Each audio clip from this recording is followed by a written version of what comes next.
Hello, hello. Welcome to the show. This week on the Second Act Entrepreneur Show, we are talking all about what to put in those follow-up emails.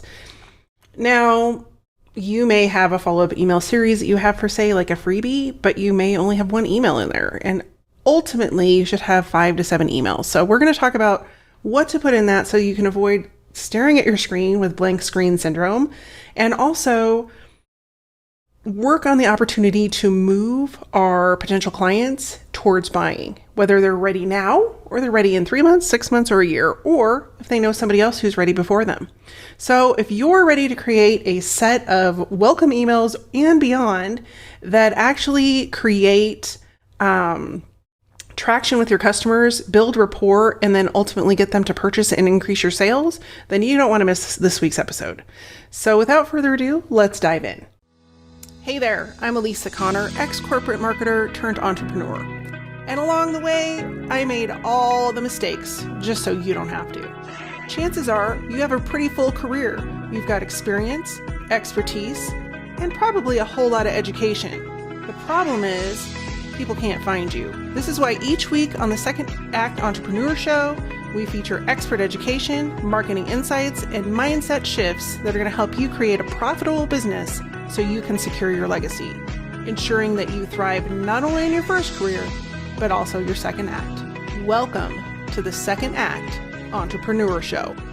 So before we dive into the actual tips that I have in this episode for you to apply to your emails so that you're writing compelling emails that make people want to buy from you as you're putting yourself in front of them in either a follow-up sequence, a sales sequence, or even just your welcome sequence, I thought it would be really important for us to talk about why email marketing. And so if you're new to the show, or you're new to marketing your business, your coaching business, or your consulting business, those are usually the people that I work with. This may be a new concept to you, because usually people jump right to social media and they're like, email marketing, why do I even care about that? And so I thought I dove into a lot of facts. I like to share a lot of facts with you guys as we're going through these.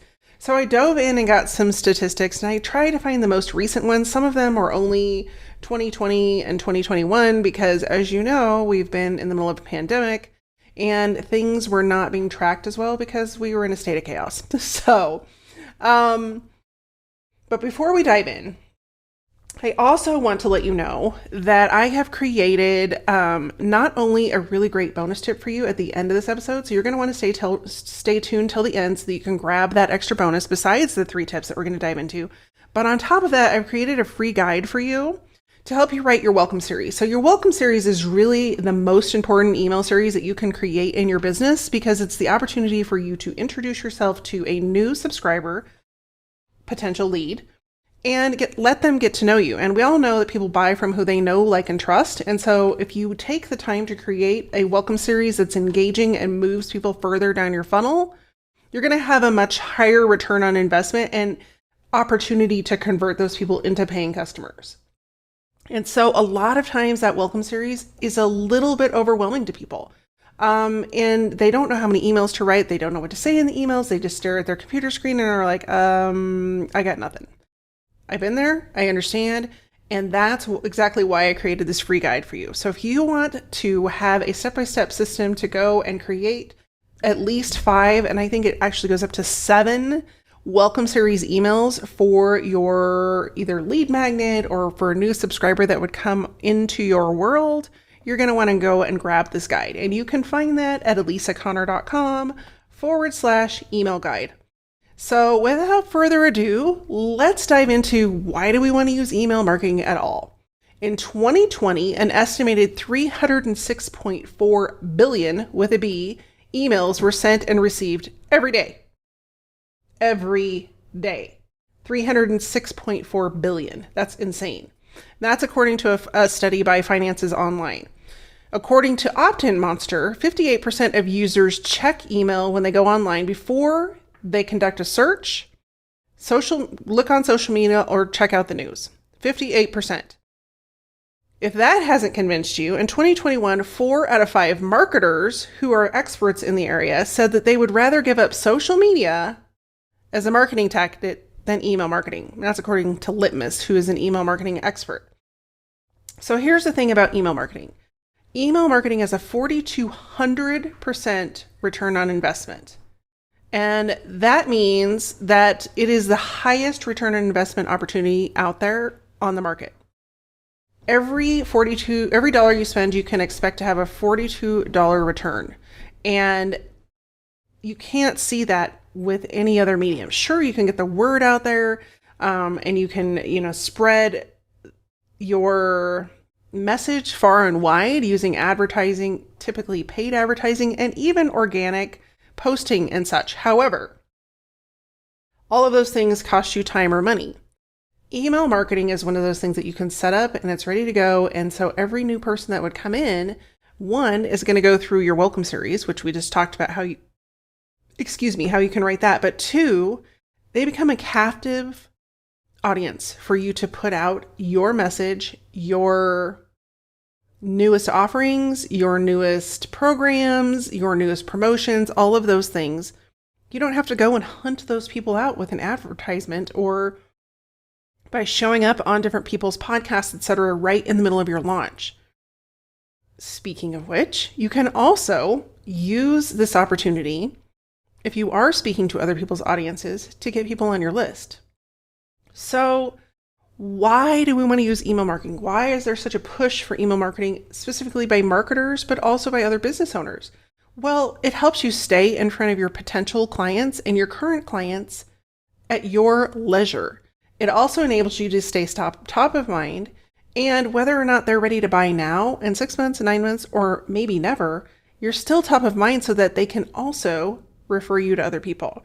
And that is a huge benefit of email, because if you have people showing up in your inbox every single day, they're going to remember who you are. Whereas if you sign up for a freebie, and we're going to talk about this in just a second, and nobody ever contacts you again, by the time that they come back and contact you, you're not going to remember who they are, what they do, or anything else.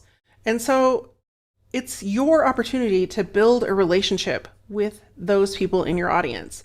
And it's easier to do with email. You can tell stories, you can deliver new information and new facts and new insights and all of those sorts of things.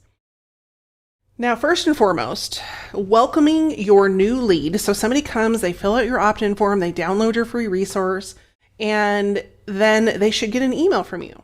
And in that email, you should have something that's like, hey, welcome to the family, welcome aboard. However you want to welcome them into your world, welcome them, because most people just won't. And I have seen so many welcome emails that I was just like, God, this is horrific. Did they actually just send this out and they want me to do business with them? And so think about it as if you were meeting somebody for the first time in real life. How would you speak to that person? How would you talk to them? What would you share with them? And most importantly, how would you want them to feel? And so when you roll out the welcome mat and you say, hey, welcome to my world, I'm so glad you're here, that feels so much better than here's your free stuff, see you later. Right? And so how many times have you personally signed up for a free resource, whether it was a cookbook, an ebook, a guide, a checklist, any of those millions of things that you might use in your real life or your business life? And then you either received a single email with a download and then never heard from those people again, crickets for 6, 9, 12 months until they were ready to sell something. And then all of a sudden they were hot on the email wagon and decided to email you incessantly about their new product promotion or launch. Or you got your free resource and then started to receive a barrage of sales emails that you never wanted in the first place. You just wanted to get the checklist and see, if it was something that would even be useful. And so the number one thing when you're creating an email follow-up series to remember is don't make assumptions about your audience. You cannot make assumptions about where they are in the buying process, whether or not they will move forward, or if they may be ready to work with you in the future. And so I quoted a study that I found. I've used it in quite a few podcast episodes, and it was so enlightening to me that only 3% or less of people that are introduced to you for the first time are actually ready to buy. 3%. That means 97% of the other people that sign up for your list and maybe want a freebie or watch you on social media or in some way engage with you, they're not ready to buy. And so if you jump into a welcome series with all of your guns a-firing and you're ready to sell them your stuff and they're not ready to buy, guess what they're going to do? They're going to hit unsubscribe, they're going to put you in the trash or the spam folder, and they're never going to want to hear from you again. And so when we make assumptions about our audience, we assumed that they're at a certain spot in their buyer's journey, and that is more often than not going to turn around and bite us in the butt. So if you've made these mistakes, brush off the dust a little bit. It's cool. We've all done it. But we don't want to show up that way now that we know better. Because chances are, if somebody has done that to you, it felt pretty slimy. And like, we're talking like things growing in the back of the fridge with mold on them slimy, like really gross slimy. So we don't want that. And we don't want to feel that way. So we don't want our customers to feel that way either.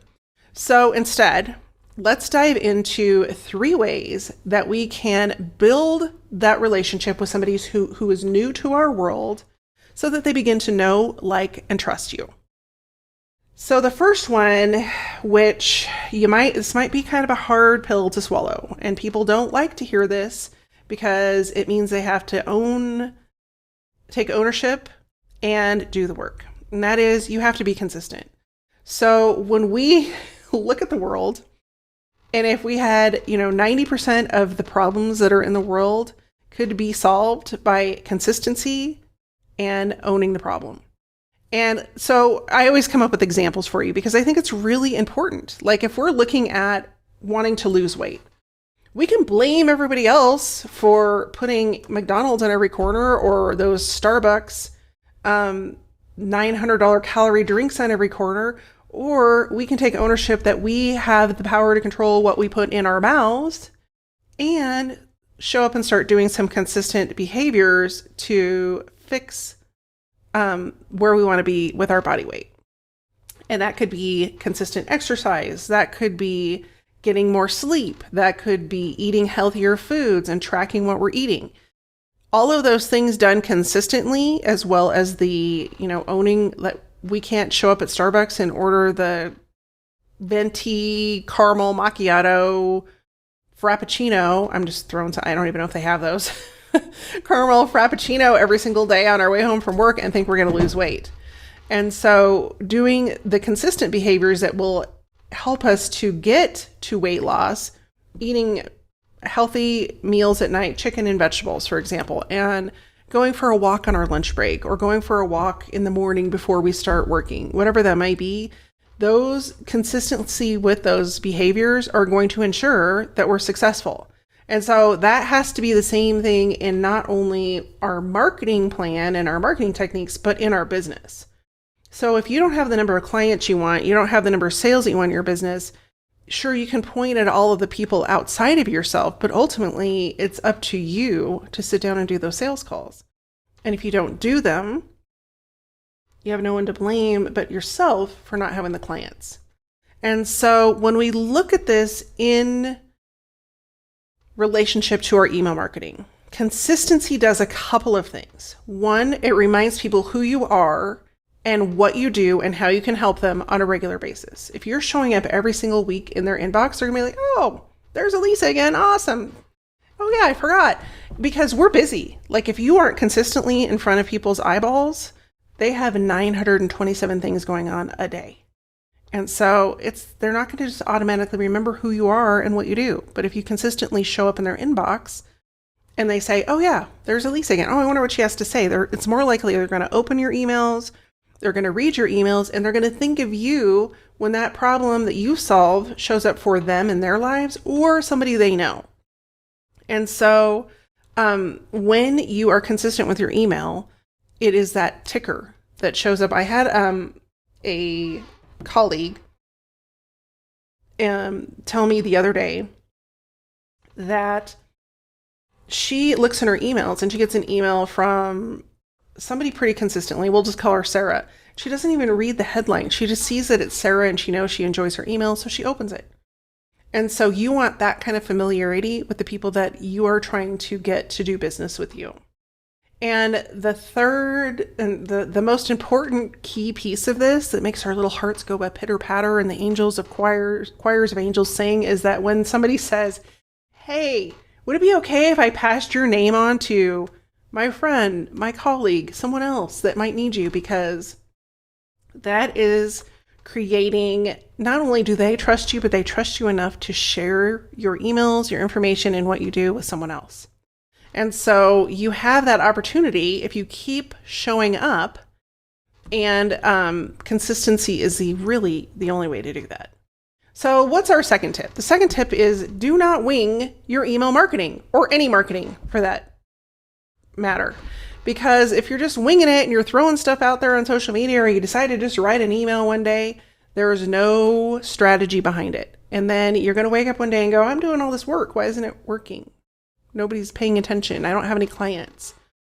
Just like everything else in your marketing, in your business, in your life, is you got to have a plan to keep you on task, to keep you motivated when you don't want to write, when you don't want to create a podcast for the week, or you don't want to do whatever it is in your business that you have to do in order to bring in more sales.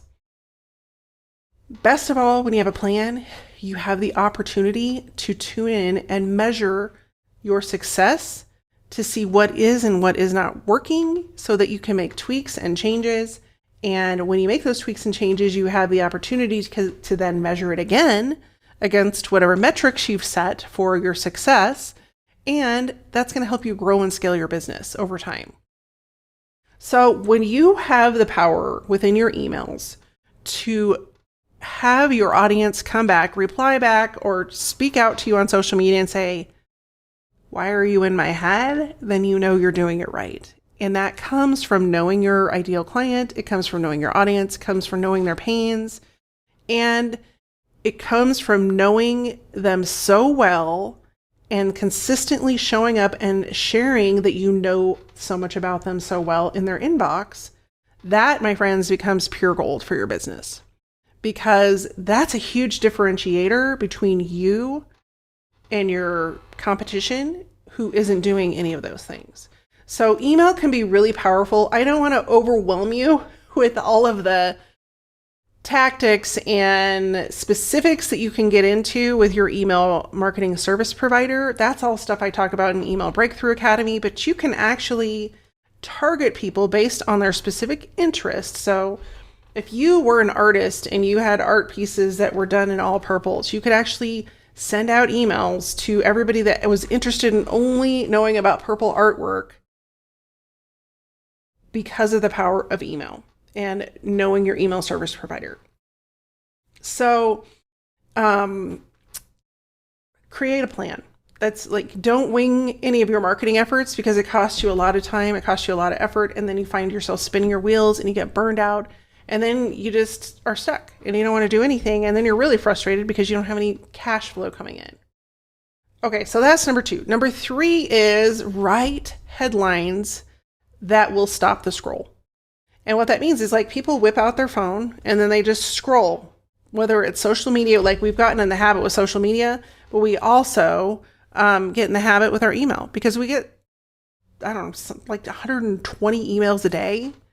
And if we are trying to get through the inbox because we can't stand that giant number staring at us and telling us, hey, our inbox has 37 unread messages in the last hour, then we start scrolling. And so having the opportunity to stop the scroll and get people to pay attention and go, oh, hey, it's Elisa, I want to read that.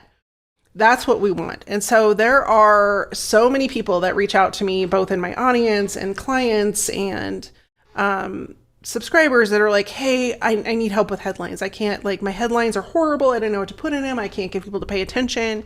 And so I wanted to give you some specifics about your headlines. But I also want to let you know that headlines can be tricky.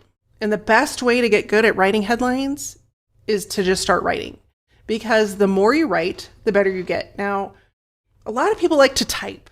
And I get it. Like, it's easier to type. You can edit. You can put on your Grammarly, and it corrects all your spelling errors and all that stuff. But when you're learning a new skill, there is something about the way your brain functions with actual handwriting. And if you will stick with me, I know it's some of the Gen Z and millennials are like, resist, I will not do it. So if you're out there, pick up a pen and start creating your headlines on paper first until you get in your flow and you find something that's working. Because you will open up creativity in your brain that is not accessible by typing on a keyboard. And it is something about the brain and the hand connection that opens up that ability to be more creative. So you may not like it. Your hand might hurt. You might feel like your mom's giving you punishment, but seriously, it works. I tried it. I've done it both ways, and I still write better headlines and write better emails and better content when I do it by hand. So practicing your headlines and writing as many as possible is like, that's one of the best ways to get better at writing headlines, but also testing. You're not going to know what works with your audience unless you test what you're doing.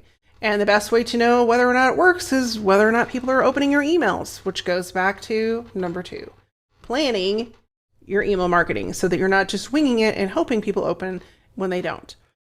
And it also ensures that you're being more consistent because you have multiple headlines that you're sending out. So if you're going to test it, you have to keep sending emails, because if you're not sending more emails and being consistent about it, there's no way to test whether or not it's working. You don't have control of the variables if you just show up willy-nilly. Okay, so what are some things we can do? I came up with 3 specific tactics that you can start implementing right now just with your headlines. And that is, and these are things that I've used in my business and they work, and my clients have used them in their businesses and they've worked. And even the holy moly gurus of the marketing world, if you go and sign up for their email list and you start looking at some of these and some of the people that you admire, you're going to see they use these. So the first is ask questions in your headline.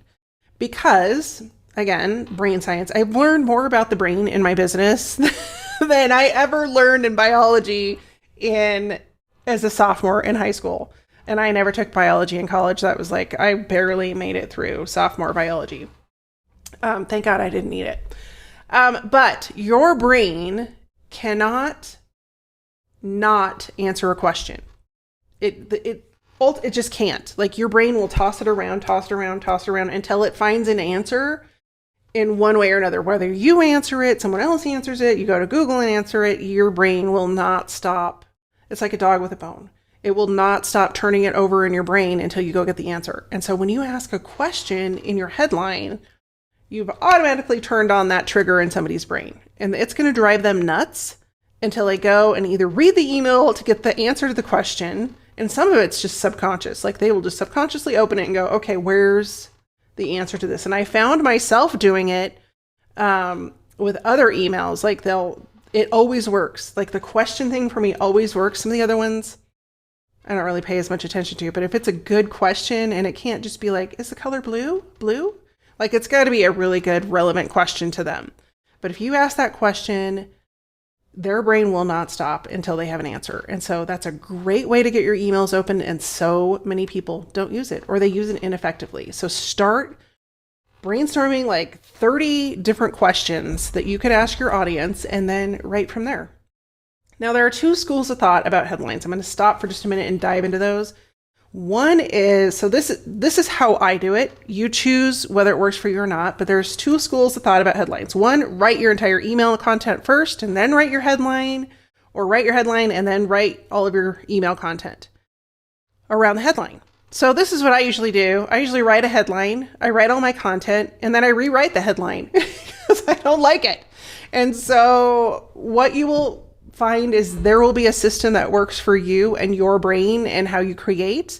And sometimes I just need to put things down on paper so that I can get the thought process rolling. And so that gets me rolling into what I want to talk about. I usually create an outline and then I start writing it out. And then oftentimes I'll just sit down and I'll be like, okay, here's what I think the headline's going to be. And then I'll write my content, and then I'll look back at the headline and go, oh no, that doesn't match at all. And so then I have to rewrite the headline, which is totally fine. So think about how it's going to work for you. It could be either way. There's no right or wrong. Just do what works for your brain. And then, as always, test it. Okay, so tip number 2 to get your emails open. Use characters and emojis.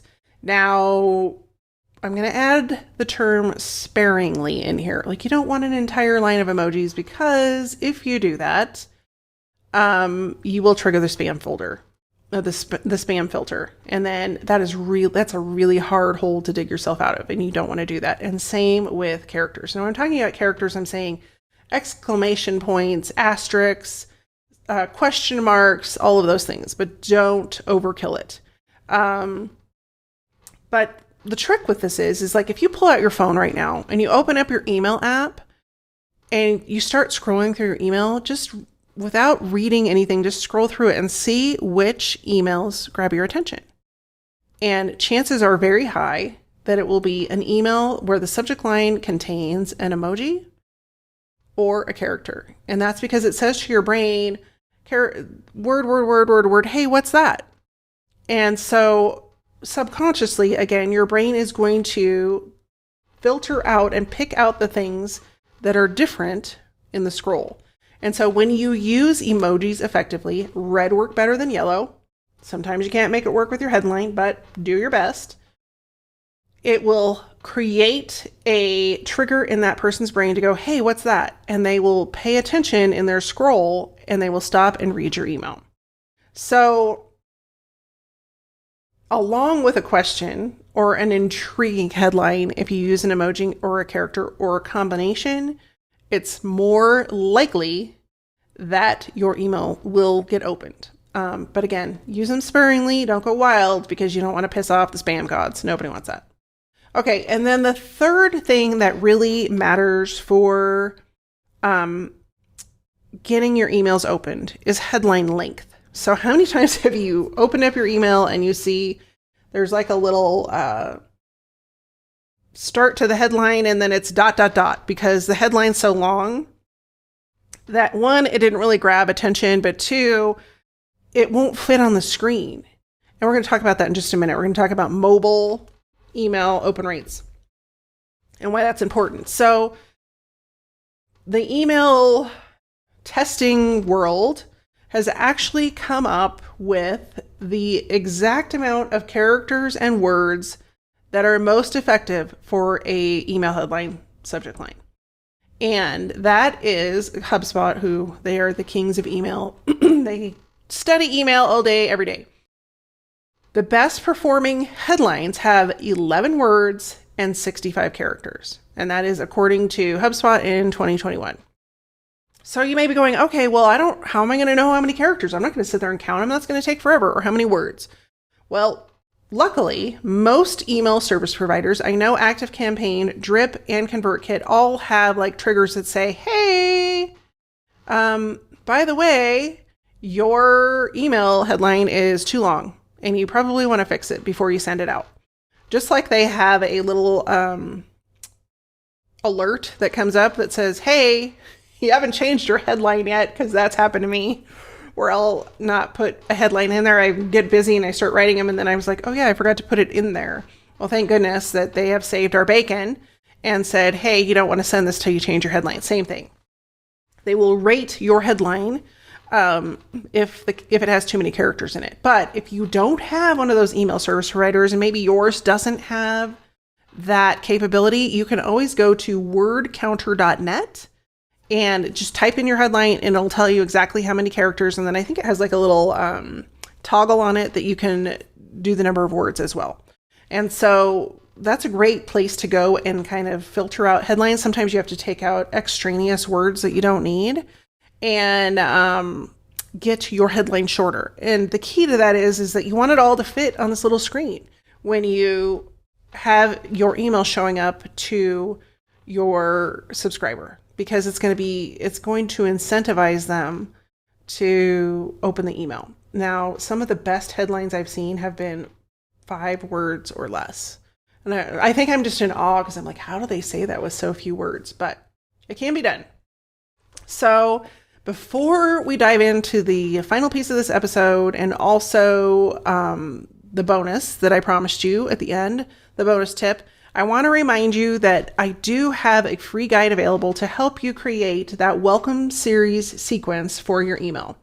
And again, the welcome series is so important to your business because it is the opportunity for you to start out with a really great first impression to somebody who is new to you, new to your ecosphere, and you want to be able to wow them with that welcome email series. So if you are interested in that and you're interested in creating a welcome email sequence that people talk about and that keeps people engaged, you're going to want to go and grab my free guide. And you can get that at alisaconnor.com/email guide. All one word. And I'll put the link for that below the video and also in the show notes. So who is ready for that bonus tip? Well, hopefully it's you. Hopefully you're excited about email and hopefully you're ready to put some of these tips into action right away. And if you do, come over to LinkedIn, send me a direct message because I want to hear about it. Okay, so as we talked about, this little guy, everybody has one in their pocket. If you don't optimize your email for the phone or mobile devices, you could be in trouble.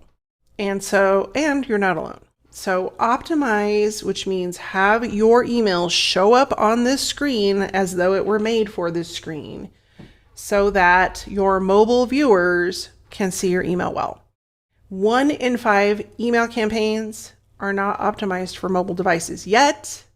56%, I think that's a little low. I think it's more like 76, but 56 is what I'm reading, of all emails are opened on mobile devices. Now here's the kicker. 80% of those 80% of people, if the email is not optimized for the screen that it's being rendered on, they'll just delete it. They won't even open it. They won't read it, they delete it. And so you don't want that. That is way too high of a percentage of people deleting your emails and not reading them. And so we want to make sure that it is mobile friendly, that it's easy to read, and that you're not putting too many things in there that aren't rendering. So one of the things that really mobile phones struggle with is images, and videos. Like it won't, if you're somewhere and you are not connected to Wi-Fi, your phone is not going to pull up that video. And too many attachments or images or things in an email will actually trigger the spam filter. So there's a couple reasons you don't want to do that. So you're like, okay, so how do I test it for mobile performance? Well, I have a solution for you. You have the opportunity, specifically in ConvertKit and ActiveCampaign, to send yourself a test email before you send it out to your list.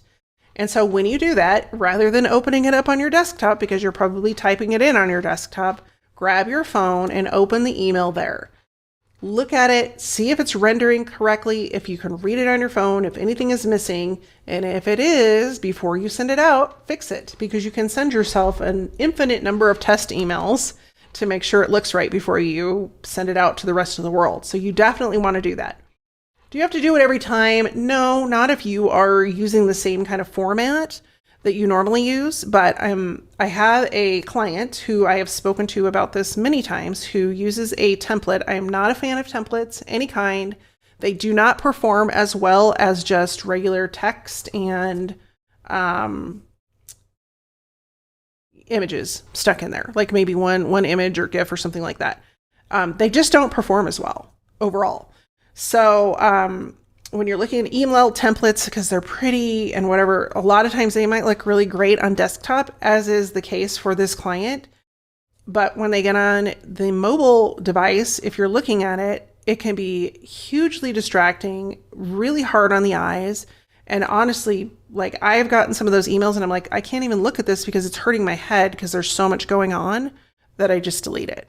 And you don't want that. You don't want to give anybody a reason to delete the email unless you absolutely have to.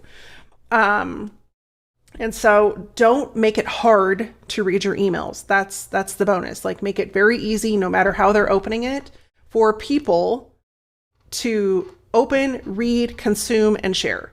And when you do that, the opportunity will repay itself, because that's exactly what people will do. So that is a wrap on this week's episode.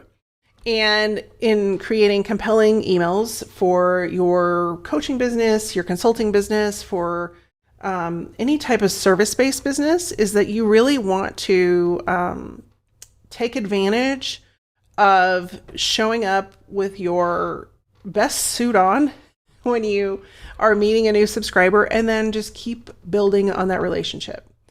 So if you've enjoyed this episode, I would love it if you would go over to iTunes or Google Play and leave me a review and let me know exactly what you gained from the episode. And even better, if you want to share it with a friend, I would love that too. So in the meantime, be well, stay safe, and thanks for tuning in. And now it's time for you to go write some kick-ass emails. Take care. I'll see you next week. Did you miss something during the podcast? Maybe forgot to take notes? No worries, we've taken all the notes for you.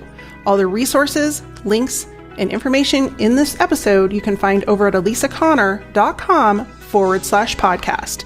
That's ALISACONNER.com/podcast. Looking forward to seeing you next week.